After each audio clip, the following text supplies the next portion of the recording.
Tuan-tuan dan Bapak yang amat dihormati sekalian. Semasa pilihan raya negeri, semasa berkempen, ada yang kata gelombang hijau akan mewarnai pilihan raya negeri, di mana PAS dan Perikatan Nasional akan memenangi 6-0. Tetapi pada akhirnya keputusan adalah 3-3. Nah, menyebut tentang gelombang hijau, saudara-saudara, terdapat satu ulasan yang sangat menarik. Gelombang hijau tak mungkin landa 2 PRK Johor. Artikel dari Syabuddin Husin ataupun syabuddin.com. Naib Presiden UMNO Muhammad Khalid Nordin yakin gelombang hijau yang berlaku ketika PRN 6 negeri baru-baru ini tidak akan berulang di Johor pada PRK di negeri itu bulan depan. Adakah di sini sudah disahkan gelombang hijau ataupun PAS PN tak mungkin menang di 2 PRK Johor? Kita juga tahu pada pilihan raya negeri Johor yang lalu, Barisan Nasional telah menawan Johor. Adakah beberapa waktu selepas itu, PAS PN ataupun gelombang hijau ini mampu menawan 2 PRK di Johor? Beliau berkata ini karena naratif pembangkang ketika PRN di 6 negeri, kononnya kerajaan perpaduan atau kerajaan pusat akan jatuh sekiranya pengundi memberi undi kepada pembangkang. Terbukti tidak benar. Terbukti, mana ada kerajaan pusat akan jatuh, itu tidak mungkin berlaku, dan faktor naratif itu tak boleh digunakan untuk pilihan raya kecil ini, katanya kepada pemberita selepas mempengerusikan mesyuarat khas BN dan PH. Khalid, yang juga Menteri Pendidikan Tinggi, berkata, walau apapun keputusan pilihan raya kecil, kerajaan pusat akan berada pada tahap yang selesa. Atas sebab itu, pentingnya bagi mana-mana parti yang bertanding, mestilah parti yang boleh bekerja sama dengan kerajaan pusat dan juga kerajaan negeri supaya rakyat tidak tercicir. Katanya yang juga pengerusi Perhubungan UMNO dan pengerusi BN Johor. Mengenai keyakinan beliau terhadap amanah untuk mempertahankan kerusi Parlimen Pulai dan Dun Simpang Jeram, Khalid berkata, kedua-dua kerusi berkenaan akan kekal milik amanah dengan kerjasama mantap antara PH dan BN. Terdahulu, mesyuarat khas secara tertutup lebih sejam itu turut dihadiri timbalan pengerusi PH Johor yang juga pengerusi amanah Johor, Aminul Huda Hasan, timbalan pengerusi amanah Johor, Zulkifli Ahmad, dan Setiausaha Badan Perhubungan UMNO Johor, Abdul Halim Sulaiman. Adakah dengan ini sah ataupun berita buruk lagi untuk Mahyadin dan Hadi Awang? Satu artikel dari syabuddin.com, gelombang hijau tak mungkin landa 2 PRK Johor. Sekian saja, teruskan bersama di dalam channel ini untuk info yang seterusnya. Halo semua, salam sejahtera Malaysia. Tuan-tuan dan Bapak, terdapat satu ulasan yang sangat menarik dari syabuddin.com yang menyebut persoalan ataupun mencetuskan persoalan kenapa Zahid Hamidi yang digesah untuk meletakkan jawatan selepas kekalahan BN UMNO yang teruk pada pilihan raya negeri. Dan di dalam ulasan ini juga menyebut nama Tokmat.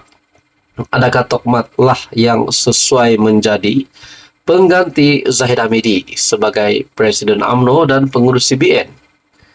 Adakah dengan ini Tokmat juga boleh membawa keajaiban sehingga mampu mengangkat semula UMNO BN sekiranya beliau menjadi Presiden UMNO?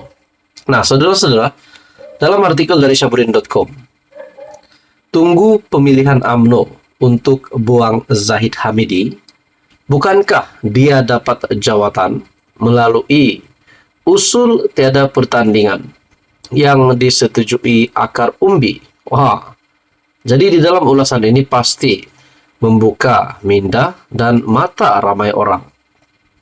Berikutan prestasi buruk UMNO pada PRN 6 negeri baru-baru ini, melantun-lantun desakan diasahkan agar Ahmad Zahid Hamidi meletak jawatan sebagai Presiden UMNO. Persoalan pertama, Jika Zahid Hamidi meletak jawatan, apakah masalah UMNO akan serta-merta selesai dan ia selepas itu terus mencapai keputusan gemilang pada PRU 16 akan datang?